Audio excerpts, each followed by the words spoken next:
Alright, so I'm going to log in using this username and password that they've given me here, Georgia35 password training, and log in. Click continue and click grades 3 to 5 test practice. This is just an image to make sure that it's working correctly. I can click next since I saw 3 circles, and click next again. This is telling you how to use some of the tools. I'll talk you through that in a second. So we'll click next. Okay, this is important. Here's some of the tools that you'll use while you're testing. The pointer is when you choose your answer. There's a tool to cross off answers just like you would on your own paper. There's a highlighter if you want to keep important things top of mind. You can use a sticky note to jot something down. And I don't know that the magnifier is that helpful, but you can use that too. Okay, the line guide is pretty cool. It helps you follow along with your reading so that you don't skip lines. So let me actually try those things. So let's say I'm looking here. Here's my first question. It says read the passage and answer the questions. So here's my question. According to the calendar, on which day does the student have the most things to do? So I'm reading. This seems important, so I'm going to grab my highlighter. I'm highlighting this line and this line.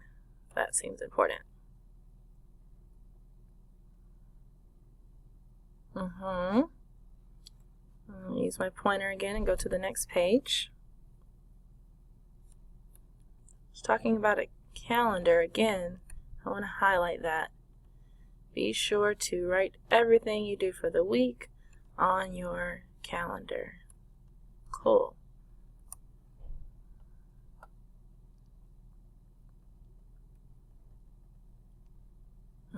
This stands out to me. So maybe I'll write a little note here for myself. It says activities. This makes me think about my activities at home. I also go to sports practice and piano. I want to remember that when I come back and check my notes. Now I'll put the X to close it. And then what did I have my sticky here? Oh, there it goes. Just double click and it's popping up. Now I can remember what I was thinking when I read that without having to reread it. Okay. So then I go to the last page. Ooh, there's a chart. Okay, so now I can answer the question. Which day does the student have the most things to do? Let's look at Tuesday. They don't have anything to do at home on Tuesday, so I'm going to use my cross-off tool. I don't think it's Tuesday. What about Wednesday? Oh, also missing some things. Friday seems to be pretty packed, and Saturday there's only one thing to do.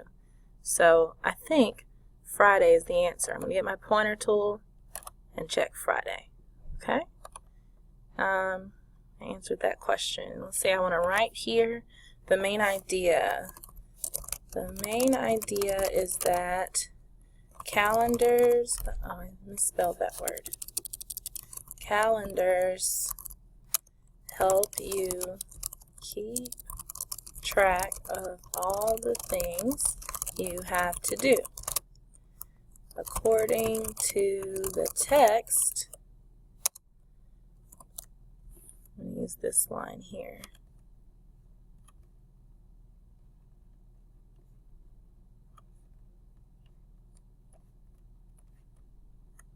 When you forget the things you need to do, your days can be harder. This is how I know that this main idea is about keeping up with your activities. Great. Next. Oh, this is a writing task, and there's 2 passages. And one's going to be called the Northern Red Oak. The other one's going to be called the Hardy Live Oak. This question says, which sentence best explains why the author of Hardy Live Oak says that live oak trees are a treasure? Let me skip to the Hardy Live Oak Passage. Okay, so now I'm in the Hardy Live Oak Passage, and I'm looking for the words treasure. There it is. So I'm going to highlight this part. It says live oaks are certainly a treasure in hot places during the harsh sunny weather. Alright, now that I've found that, I want to figure out why the author said that. So let me read around this area. Use my line guide to help me keep my place.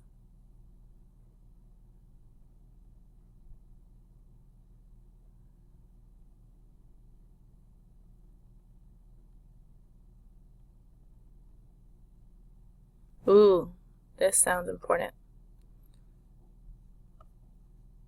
They provide shade in the summer heat.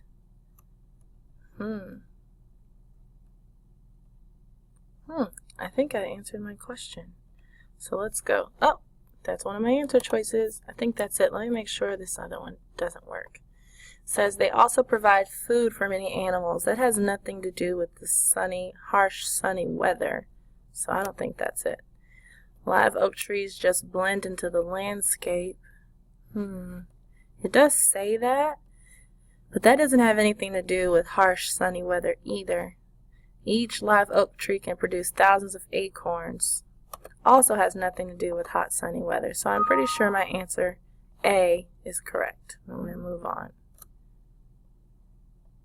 Okay, I think it's the last question on my test. Nope, here's another one. Describe how the information in northern red oak is similar to the information in hardy live oak. Okay, I would have to read both of these passages to get it. So I might have to go back and look at the first passage again, and maybe I'll take some notes as I read this time so I can do that.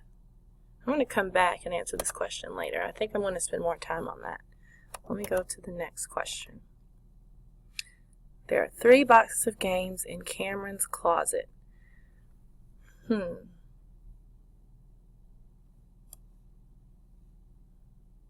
There's an equal number of games in each box. So that's 3 boxes. So it needs to be a multiple of 3. You can't count by 3s and get 5. So that's not it. Can't count. Oh, I can. I can count by 3s and get 12. So it might be this.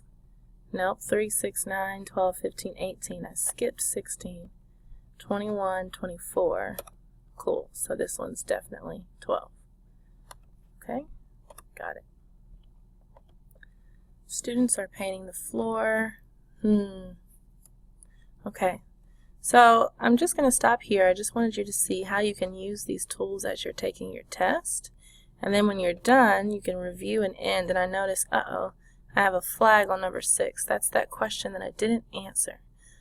Let me go back and do number 6. So when you review your test, you can figure out, just like on the DA, what have I done? Do I need to go back? Here, this number 3 is a multiple choice that I forgot to answer. I need to go back and check that. So it's very important that you review your test before you hit end test.